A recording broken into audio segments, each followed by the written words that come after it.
करो खुदावन, आज जितना वचन मैं सुनूं मैं उस पे फलों को लेके आऊं। आधी स्क्रीन के ऊपर क्रॉस को दिखाया जाए प्रभु यीशु मसीह के सामर्थी नाम में। पहला पत्रस 4 उसकी 12 और 13 आयत में लिखा है, हे प्रियो, जो दुख रूपी अग्नि तुम्हारे सामने परखने के लिए तुम में भड़की है, इससे ये समझकर अचंभा ना करो कोई अनोखी बात तुम पर बीत रही है। जैसे जैसे मसीह के दुखों में सहभागी होते हो आनंद करो, जिससे उसकी महिमा के प्रकट होते समय भी तुम आनंदित और मगन हो। पतरस जो जीसस क्राइस्ट का क्लोजेस्ट चेला था, ये वो बोल रहा है। मायने करता कौन बोल रहा है आपकी लाइफ में? बहुत लोग बोल सकते हैं आपकी लाइफ में, लेकिन वो कौन है जो आपकी लाइफ में बोल रहा है, बहुत मायने करता है। अपने घुटनों पे आओ, अपने हाथों को उठाओ, हालेलुया। अपने पड़ोसी को बोलो, मायने रखता है कौन तुम्हारी जिंदगी में बोलता है। तो जिस वचन को तुम सुन रहे हो उसे परमेश्वर के सबसे क्लोजेस्ट और सबसे सामर्थी चेले ने लिखा है। आमीन। क्योंकि मायने रखता है आपकी लाइफ में कौन बात कर रहा है, और उस समय पहचानना कि जो ये बात कर रहा है ये कहां से कर रहा है, किस किंगडम से कर रहा है। शैतान के किंगडम से कर रहा है कि परमेश्वर के किंगडम से बात कर रहा है। 2004 में जब बपतिस्मा लेकर मैं पानी के बाहर आया और हम बैठकर प्रार्थना कर रहे थे, तो थोड़े से लोग थे, 15-20, और बैठकर हम प्रार्थना कर रहे थे। वहां पर एक बहन थी, वो आज भी मेरे कांटेक्ट में है। उसने कहा कि परमेश्वर का आत्मा मुझे बता रहा है कि यहां एक परमेश्वर का बहुत बड़ा दास बैठा, खुदा उसे बहुत इस्तेमाल करेगा। और सुनो, मुझे 1% भी मालूम नहीं था। मैंने कहा ये मैं तो हूं ही नहीं, किसी के लिए हो सकता है। कोई इंटेंशन नहीं थी इस्तेमाल होने की, जस्ट हीलिंग के लिए मैं बैप्टिज्म ले रहा था, हीलिंग के लिए फास्टिंग कर रहा था, हीलिंग के लिए प्रेयर कर रहा था, रोजे रख रहा था। लेकिन वो बात किस किंगडम से निकली थी? वो जीसस के किंगडम से आई थी। जीसस क्राइस्ट एक दिन जा रहे थे और एक चेले ने कहा, परमेश्वर ऐसा कभी ना हो कि तू क्रूस उठाए। जीसस ने कहा, ओ शैतान, मेरे सामने से दूर हो जा। क्योंकि वो बात उस समय परमेश्वर के राज्य से नहीं, शैतान के किंगडम से, शैतान के राज्य से आई थी। आपके आसपास के लोग अगर आपको पहचानना नहीं आता तो कई बार वो ऐसी बातें, ऐसी शैतानी राज्य की बातें आपकी लाइफ पर बो देते हैं और बोल देते हैं, जिसका असर आपकी लाइफ में होता है अगर आप अज्ञान हैं, अगर आपको परमेश्वर के वचनों की समझ नहीं है। ओह, यू आर सो यंग, तुझे तो पढ़ना चाहिए, अभी तेरे तो लाइफ कैरियर बनाने की है, प्रार्थना तो फिर भी कर लेंगे, बुढ़ापे में कर लेंगे। ये शैतान का राज्य बोल रहा है। क्योंकि जैसे ही शैतान को मालूम है अगर आप प्रेयरफुली पढ़ेंगे, आप उस डायरेक्शन में जाएंगे जहां परमेश्वर चाहता है। कितने इंटेलिजेंट स्टूडेंट्स हैं जिनका पेपर्स के दिनों में एक्सीडेंट हो जाता है, पेपर्स के दिनों में बीमार हो जाते हैं, पेपर्स के दिनों में भूलना शुरू कर देते हैं, डिप्रेस हो जाते हैं। तब उनकी इंटेलिजेंसी काम नहीं आती, ना बल से ना शक्ति से, बल्कि परमेश्वर की आत्मा के द्वारा, बाइबल कहती। एक इंटेलिजेंट मैन अपने बिजनेस में फेल है और उससे अधिक मूर्ख व्यक्ति 10 गुना अपने बिजनेस में पास, और वो सोचता है कि ऐसा क्यों? क्योंकि बाइबल कहती है आपको परमेश्वर की जरूरत है। उसके बिना आई गई हर आशीष टेम्परेरी हो सकती है, थोड़े दिनों की हो सकती है, साथ बहुत सारी श्रापों को लेके आई हुई हो सकती है। हालेलुया। इसलिए मायने रखता आपकी लाइफ में कौन बोल रहा है। मैंने यूट्यूबर्स देखे हैं, पैसा पैसा पैसा, गाड़ी खरीद ली, एक दिन उसी गाड़ी से एक्सीडेंट हो गया, मर गए। क्योंकि वो गाड़ी तो ब्लेसिंग है, लेकिन बाइबल कहती है जो ब्लेसिंग यहोवा देता है उसके साथ वो दुख नहीं मिलाता, उसके साथ वो पेन्स नहीं मिलाता। अगर आज का वचन आप समझ गए तो आपकी लाइफ चेंज होगी यीशु के नाम में। आज 2 चेलों की हम बात करेंगे, पहला पतरस और दूसरा याकूब। ये दोनों चेले परमेश्वर के बहुत करीब थे। इनको परमेश्वर का एक्सपीरियंस था, परमेश्वर के साथ चले थे। जब लंगड़े चलाने होते थे, जब तो चेले 12 होते थे। लेकिन जब मुर्दा को जिलाना होता था, कई बार जैसे 12 साल की लहू बहने वाली औरत को परमेश्वर ने चंगा किया, तो एक आराधनालय का सरदार यीशु मसीह के पास आके बोलता है कि परमेश्वर, मेरी 12 साल की बेटी मरने पे है, आ और उसे चंगा कर, हाथ रख। और जीसस क्राइस्ट रास्ते में जा रहे थे तो किसी ने कहा तेरी बेटी मर गई है, अब गुरु को दुख ना दे। यीशु मसीह ने अनसुना करके उसके घर में गए, चेलों को बाहर छोड़ा, पतरस, याकूब और यूहन्ना को साथ लेकर और माता पिता को साथ लेकर उस लड़की को बोला, हे लड़की तलीता कुमी, यानी उठ। और बाइबल कहती वो उठ के बैठ गई।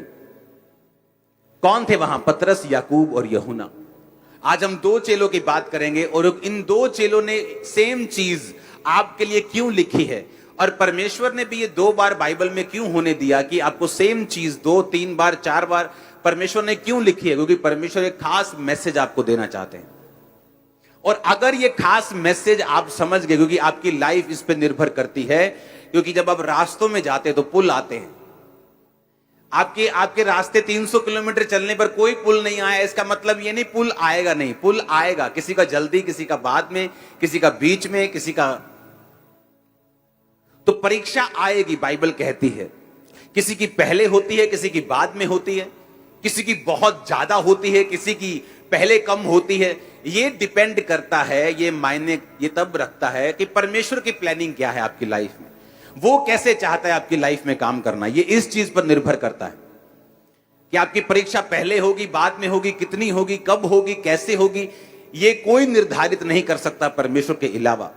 और 2 चेले, पहला पतरस 4 उसकी 12-13, पतरस कहता है जो दुख रूपी अग्नि तुम्हें परखने के लिए भड़की है, अचंभा ना करो कि अनोखी बात तुम में बीत रही है। जैसे मसीह के दुखों में सहभागी होते हो, आनंद करो। बोलो अपने पड़ोसी को आनंद करो।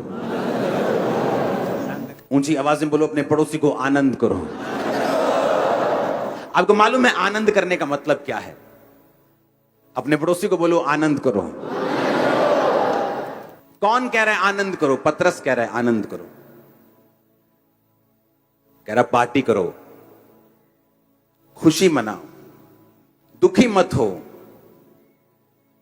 और दूसरा चेला जो इसी की तरह सामर्थी था और परमेश्वर के सबसे करीब था, वो था याकूब 1 उसकी 2 से 10 में लिखा, हे भाइयों, जब तुम नाना प्रकार की परीक्षाओं में पढ़ो तो इसको पूरे आनंद की बात समझो। ये भी कह रहा है आनंद की बात समझो। पतरस भी कह रहा है आनंद की बात समझो। यानी जब तुम्हें कोई परीक्षा पड़ जाए, वो परीक्षा क्या हो सकती है मैं नहीं जानता। मेरी लाइफ में कुछ और थी, वो बीमारियां थी, वो अटैक थे, वो डिप्रेशन था, वो विरोध था, वो कई तरह की चीजें थी। मेरी कॉलिंग बड़ी थी, परीक्षाएं बड़ी थी। आपकी कॉलिंग के हिसाब से, आपके फ्यूचर के हिसाब से, आपकी प्रिपरेशन, आपकी बुलाहट के हिसाब से परमेश्वर आपको परीक्षाएं देता है। लेकिन प्रॉब्लम यह है कि जब परीक्षा आती है तो विश्वासी का जो नेचर है वो कैसा है, ये मायने रखेगा कि वो परीक्षा में पास होगा कि परीक्षा में फेल होगा, या डिले होगा, या कंपार्टमेंट आएगी, या सप्ली आएगी, या कब उसकी क्लास क्लियर होगी। ये आपके नेचर और परमेश्वर के वचन की नॉलेज जो आपको है उस पर निर्भर करता है। अब एक परमेश्वर का दास जिसने लंगड़ों को चलाया, मुर्दों को जिलाया, वो कह रहा है कि जब तुम परीक्षा में पढ़ो तो कहता कोई अचंभी बात मत समझो कि मैं ही, मेरे साथ ही ऐसा क्यों हो रहा है, मैं ही ऐसा क्यों हूं, मेरे साथ ही ऐसा क्यों, दूसरे के साथ ऐसा क्यों नहीं। कहता मत समझो कि कोई अचंभी, कोई अनोखी बात तुम पे बीत रही है, पर कहता जैसे मसीह में के दुखों में सहभागी होते हो, आनंद करो। और याकूब कह रहा है कि जब तुम नाना प्रकार की परीक्षाओं में पढ़ो तो कहता पूरे आनंद की बात समझो। क्यों? ये चेले परमेश्वर के हमें आनंद करने के लिए क्यों कह रहे हैं? कोई आपके पास आके बोले ओह मुझे ये कैंसर का रोग है, आप बोलो जाओ पार्टी करो, जाओ आनंद करो, वो बोलेगा मार खानी है क्या तुमने? मैं कह रहा हूं कि मेरे घर में प्रॉब्लम हो गई, मैं कह रहा हूं कि मेरे ये हो गया, वो हो गया, तुम कह रहे हो आनंद करो। उसका कंडीशन ये है, इफ शर्त ये है कि वो परीक्षा आपके पाप के कारण नहीं होनी चाहिए। जैसे दाऊद की जिंदगी में बैतशेबा के साथ पाप के बाद जो परीक्षा आई, वो परीक्षा परमेश्वर की ओर से नहीं थी। जो पहले उसकी जिंदगी में हो रहा था, जो शाऊल उसके पीछे पड़ा था, वो परमेश्वर की ओर से था। कितने मेरी बात को समझ रहे हैं? अब 2 चेले कह रहे हैं कि आनंद करो। क्यों ये हमें आनंद करने के लिए बोल रहे हैं? 2009 में जब ये सेवकाई शुरू हुई तो मेरा पूरा बिजनेस जो करोड़ों रुपए का था, किसी ने आग लगा दी थी इसी गांव के लोगों ने। तो अगर मैं वचन उस समय पढ़ता यही पतरस का, तो पतरस कहता आनंद करो, तो मैं सोचता नहीं, पतरस को कुछ दवाई की जरूरत है। ये मुझे कह रहा है मेरा बिजनेस जल गया, करोड़ों रुपए का नुकसान हो गया, यही बिजनेस की तो मैं गवाही देता था, यही बिजनेस की गवाही देकर तो मैं लोगों को समझाता था कि मसीह में आओ। अब यही बिजनेस जल गया तो मेरे पास कोई गवाही नहीं है, अब मेरी हीलिंग की गवाही बची है। और वो भी शैतान मेरी हीलिंग से भी फाइट करता रहता था, ताकि मुझे ये महसूस होता रहे कि तेरे पास अभी कुछ नहीं है, तेरे पास 5 साल हो गए अभी कुछ नहीं है, बिजनेस भी था वो भी चला गया। तो मेंटल टॉर्चर करने की वो कोशिश करता था, मेंटली आपसे क्वेश्चन करने की कोशिश करता है, आपको सवाल पैदा करता है। यीशु मसीह की जो प्रेजेंस है, उसकी जो ग्लोरी है, उसकी जो होंद पंजाबी च कहते, उसके ऊपर वो सवाल पैदा करता है कि वो है कि नहीं, क्योंकि तुम्हारे पास बिजनेस था वो जल गया, अब सेहत है और वो उसके साथ भी मैं फाइट कर रहा हूं, तुझे मैं हीलिंग लेने नहीं दूंगा। तो ऐसा लगता है कि क्या सचमुच परमेश्वर है भी या नहीं। लेकिन जब पतरस को पढ़ा तो उसने कहा आनंद समझो। जब याकूब को पढ़ा जो परमेश्वर के करीब था, वो भी कह रहा कि जब तुम नाना प्रकार की परीक्षाओं में पढ़ो तो पूरे आनंद की बात समझो। क्यों? मैं आपको बताता हूं क्यों। मेरी लाइफ में बहुत सी परीक्षाओं को मैंने देखा है। अब जो आजकल थोड़ा बहुत विरोध होता है, ये कोई परीक्षा नहीं है, ये तो मतलब ऐसे ऐसे वाला है, ये कोई परीक्षा नहीं है। हालेलुया। ये तो शैतान जैसे दुखी है बेचारा। सुनो, परीक्षा किसे बोलते मैं आपको बताता हूं। ये परीक्षा परीक्षा नहीं, सुनो, ये तो एंजॉय करो, मजे लिया करो। तो परीक्षा किसे? 2005 में मेरी लाइफ की बिगेस्ट परीक्षा थी। 2005 में मैं अपनी लाइफ के मोस्ट डिप्रेस्ड पार्ट से होकर गुजर रहा था। सुसाइड करना चाहता था। मसीह में आने के बाद ले हैंड करता था, तब पवित्र आत्मा पा चुका था, तब भी इतनी ज्यादा मेरी लाइफ में वो डिप्रेशन और डेविलिश अटैक्स थे। लेकिन शैतान मेरे अंदर नहीं था। खेल खूल वाला काम परमेश्वर में आने के बाद एक विश्वासी नहीं करता। अगर वो सच्चा विश्वासी है, अगर वो परमेश्वर की पावर को समझता है, अधिकारों को समझता है कि शैतान मेरी जूती के नीचे है, मैं शैतान में खेलूंगा नहीं, तो वो खेल बंद हो जाती है उस दिन, जिस दिन इंसान समझ जाता है। प्रेयर करने की भी जरूरत नहीं, करवाने की भी जरूरत नहीं कि दुष्ट आत्मा मेरे से निकाल दो। अगर तुम क्रिश्चियन हो, शैतान को बोलो ये शरीर यीशु का है, तेरा नहीं, चल भाग यहां से यीशु के नाम में। That's it. वो खेल आनी बंद हो जाएगी। जब सिर घुमाने के लिए शैतान बोले तो उसे स्टॉप करो, उसे बोलो ये शरीर तेरा नहीं, यीशु मसीह का है, ये हिलेगा नहीं, ये खुदा के काम करेगा। आप बोलते नहीं, जब बोलते नहीं तो शैतान काम करता है। परमेश्वर का रूह कह रहा है अपने दोनों दासों के जरिए से कि जब परीक्षाओं में पढ़ो तो इसे बिल्कुल आनंद की बात समझो, इसे प्योर आनंद समझो, प्योर दिल के साथ खुशी मनाओ जब तुम परीक्षाओं में पढ़ो। इसका रीजन है, आपकी लाइफ में एक समय आएगा, आप अगर परीक्षा में हैं, थे या होंगे, यह वचन सबके लिए एक है। आपकी लाइफ में एक टाइम आएगा, आप पवित्र आत्मा से भरे हुए होंगे, आप वचन को जानते होंगे, लेकिन शैतान फिर भी क्वेश्चंस आपके सामने रेज करेगा, सवाल पैदा करेगा। ये क्यों? अगर वो है तो ये क्यों है? अगर वो है तो ऐसा क्यों नहीं है? और इतने सारे क्वेश्चंस आपके साथ होंगे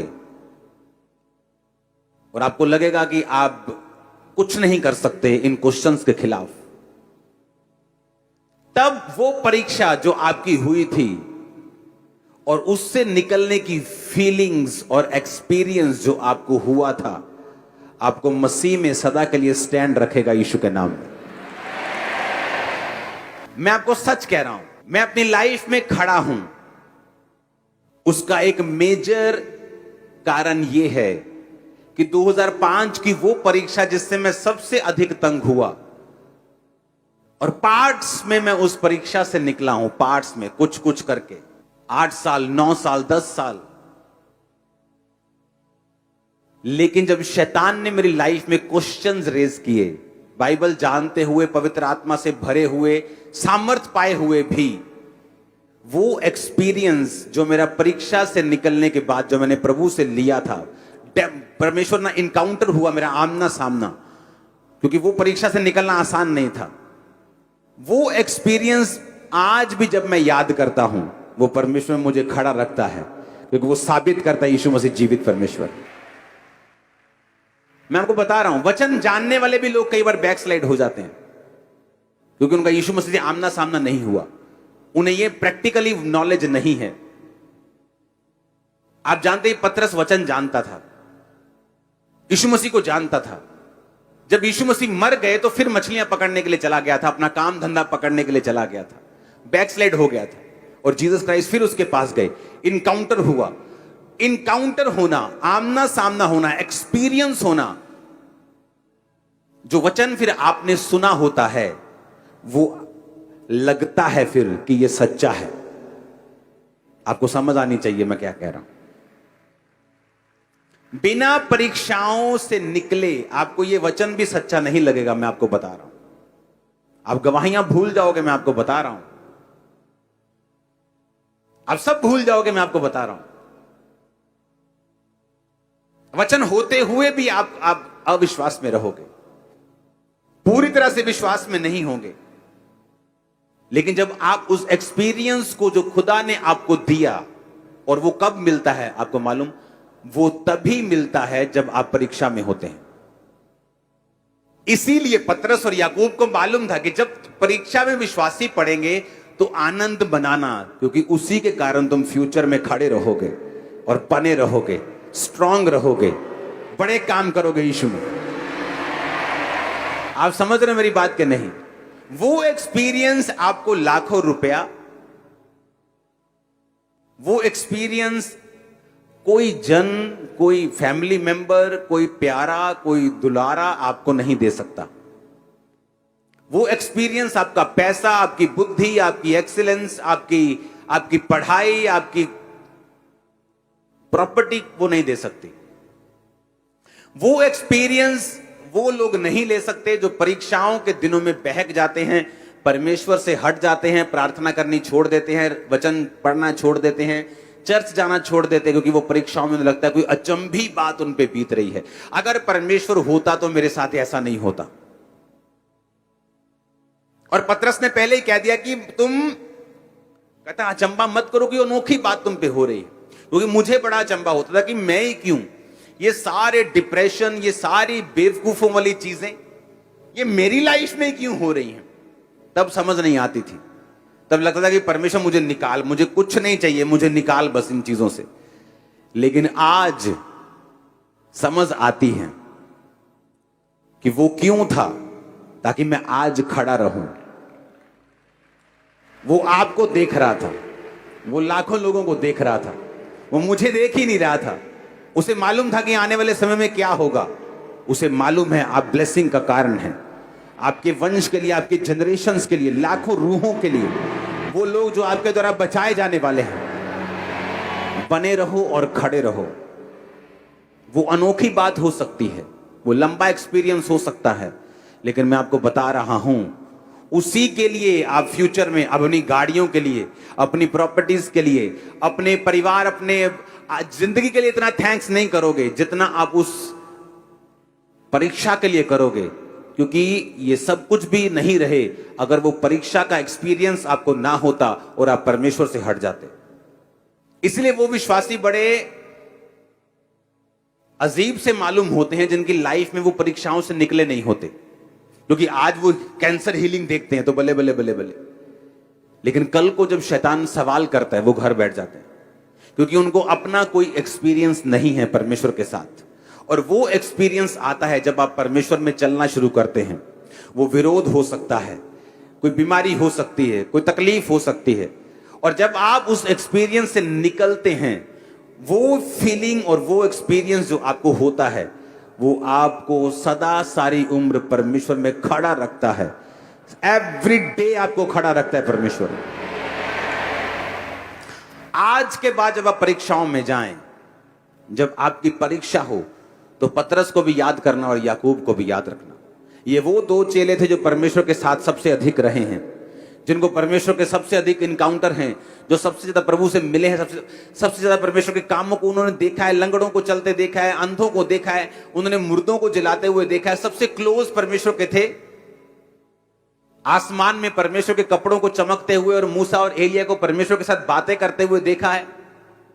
ये वो दो चेले कह रहे हैं कि जब तुम पे परीक्षाएं आए तो पूरा आनंद मनाओ, क्योंकि परमेश्वर कुछ ऐसा कर रहा है जो फ्यूचर में तुम्हें चट्टान की तरह स्ट्रांग रखेगा। तुम हट जाओ तो परमेश्वर तुम्हारे पीछे भागने वाला नहीं, उसके पास हमेशा रिप्लेसमेंट है। परमेश्वर के घर की एक निशानी है, जब एक व्यक्ति को घमंड हो जाता है कि मेरे जैसा कोई काम नहीं कर सकता, परमेश्वर उससे बेटर कोई खड़ा करता है। इसीलिए हर एक बंदे को यह मालूम होना चाहिए, इसलिए मुझे मालूम है, आपको भी मालूम होना चाहिए कि उसके पास रिप्लेसमेंट्स पड़ी होती हैं। जब लगता है कि मेरे जैसा ये काम मैं चला जाऊंगा तो देखना क्या होता है, और जब वो व्यक्ति देखता है कि मैं चला गया, मुझसे कोई बेटर उस स्थान पे खड़ा है, क्योंकि परमेश्वर के पास रिप्लेसमेंट्स हैं। आप नहीं करेंगे, कोई और करेगा। दाऊद के बड़े भाई के ऊपर कॉलिंग थी, दाऊद के ऊपर नहीं थी। वो फेल हो गया, छोटे पे आ गई, वो फेल हो गया, छोटे पे आ गई, वो फेल हो गया, छोटे पे, सब फेल हो गए, दाऊद पे आ गई। दाऊद पास था क्योंकि वो परमेश्वर के नाम में, उसकी परीक्षाओं के दिनों में भी परमेश्वर के साथ जुड़ा रहता था। आमीन। मैंने लोगों को देखा है, मैंने आपको स्टोरी बताई, बहुत सारी स्टोरीज है मेरे पास। लोग नहीं समझ पाते परीक्षाओं में उनको क्या करना है, परमेश्वर में आगे जाना है कि पीछे जाना है। एक लड़की की हमेशा शिकायत रहती थी अपने मम्मी से कि तू मुझे कम प्यार करती है, मेरी बहन को ज्यादा करती है। हमेशा उसी की यही शिकायत रहती थी, और उसने आके बोलना कि मेरी मम्मी मुझसे, मैंने कहा तेरी मम्मी का प्यार तुझे नहीं चाहिए, तुझे परमेश्वर के करीब जाना है। खुदाबंद की प्लानिंग तेरी लाइफ में अलग है, तू प्रभु के करीब हो। खुदाबंद कई बार दुनिया से आपको रिजेक्शन देता है ताकि आप परमेश्वर के करीब हो सके। अगर तुम नहीं समझोगी तो फिर शैतान तुम्हें अपनी ओर ले जाएगा। बुलाहट छोड़ दी, भाग के शादी कर ली, सेवा से सदा के लिए दूर, वो लाइफ कभी वापस नहीं आई। मेरी लाइफ में मैं और मेरे भाई ने इकट्ठे बपतिस्मा लिया था, लेकिन मेरा भाई मेरे मम्मी और पापा से ज्यादा अटैच था और मैं कम अटैच था। वो छोटा ही रहा, मतलब वो 25 का था तब भी छोटा ही था, वो 15 का था तब भी छोटा था, तो मैं बड़ा ही था। लेकिन एक कारण था, जब बपतिस्मा लेने के बाद मेरी फैमिली में तगड़ा विरोध शुरू हुआ, तो उस विरोध के प्रेशर में आके मेरा भाई बैकस्लाइड हो गया और मैं आगे चला गया, क्योंकि मैं अटैच नहीं था इतना इमोशनली। अगर होता तो क्या होता आपको मालूम होता। तो कई बार परमेश्वर, आपको मालूम नहीं आपकी लाइफ में जो हो रहा है वो क्यों हो रहा है, उसका आने वाले समय में परमेश्वर उसकी उन चीजों को जाहिर करता है कि ऐसा क्यों हो रहा था। तुम्हें सिर्फ खड़े रहना और बने रहना। मैं खड़ा रहा, बना रहा। आई थिंक 2009 में, आई थिंक, हाँ 2004 में मैंने बैप्टिज्म लिया, तो 2005 से इमेजिन कर लो वो बैकस्लाइड था। 5 निकल गया, 6 निकल गया, 7 निकल गया, 8 निकल गया, 9, 10, फिर वो वापस आया। उसकी वाइफ ने मुझसे बपतिस्मा लिया, मेरी मदर ने फिर मुझसे बपतिस्मा लिया, मेरे फादर ने फिर मुझसे बपतिस्मा लिया।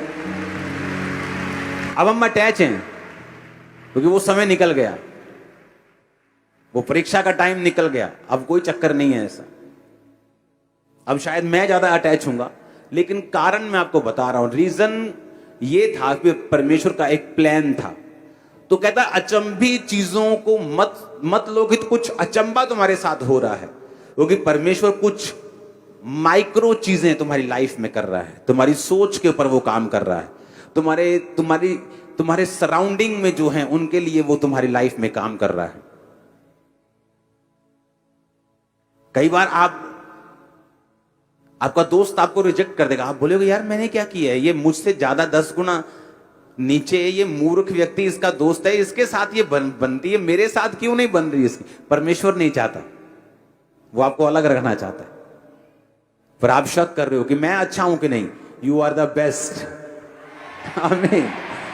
आप बेस्ट हो, क्योंकि परमेश्वर कुछ सुनो, अगर आप बच्चों वाले हैं या आप माता पिता हैं तो आप समझेंगे। आप अपने बच्चे की हर चीज को नोटिस करते हो, किसके साथ बात करता है, क्या खेलता है, क्या बोलता है, क्या खाता है, क्या पहनता है, कैसे सोता है। आप हर चीज में निगाह रखना चाहते हो कि आपको नहीं चाहिए कि कुछ गड़बड़ हो जाए। परमेश्वर, आपको लगता है कि परमेश्वर को सिर्फ प्रार्थना बाइबल से मतलब है, बस प्रार्थना करी, बाइबल पढ़ी, चर्च गए, टाइट दिया, परमेश्वर को। और परमेश्वर नहीं, परमेश्वर आप सोचते कैसा है, आप जाते कैसा है, गाड़ी क्या, उसको हर चीज से मतलब है। और वो आपकी लाइफ में बिल्कुल बारीकी से काम करता है। अगर आप ध्यान से देखें तो बस इतना रहम कर देना कि तुम बने रहना परमेश्वर में। पाप में रहकर जो परीक्षाएं आएंगी वो तुम्हें कम करने के लिए होंगी, पवित्रताई में रहकर जो परीक्षाएं आएंगी वो तुम्हें बढ़ाने के लिए होंगी। बस ये एक फर्क तुम अपने आप तय कर लेना, क्योंकि पंगा लिया है शैतान के साथ, जप्फी पाई है तो परीक्षा आई है, कि शैतान को थप्पड़ मारा है तो परीक्षा आई, कि प्रभु के साथ जप्फी डली है तो परीक्षा आई। अगर तो शैतान के साथ जप्फी डली है तो परीक्षा आई है, तो फिर वो घटाने के लिए है। अगर प्रभु के साथ हक किया है तो परीक्षा आई, वो तुम्हें बढ़ाने के लिए है। तो परमेश्वर माइक्रो मैनेजिंग आपकी लाइफ में करता है, छोटी छोटी चीजों पर प्रभु काम करता है। आपको फ्रस्ट्रेशन हो सकती है, कई बार आपको खिजाहट आ सकती है, आपको अजीब लग सकता है, लेकिन परमेश्वर आने वाले समय को देख रहा है। मेरा विश्वास है कि अब परीक्षाओं में आप आनंद को मनाएंगे, आप उसमें खड़े रहेंगे, विश्वास के साथ अड़े रहेंगे। आमीन ऊंचा तो ये बरकत आपकी है।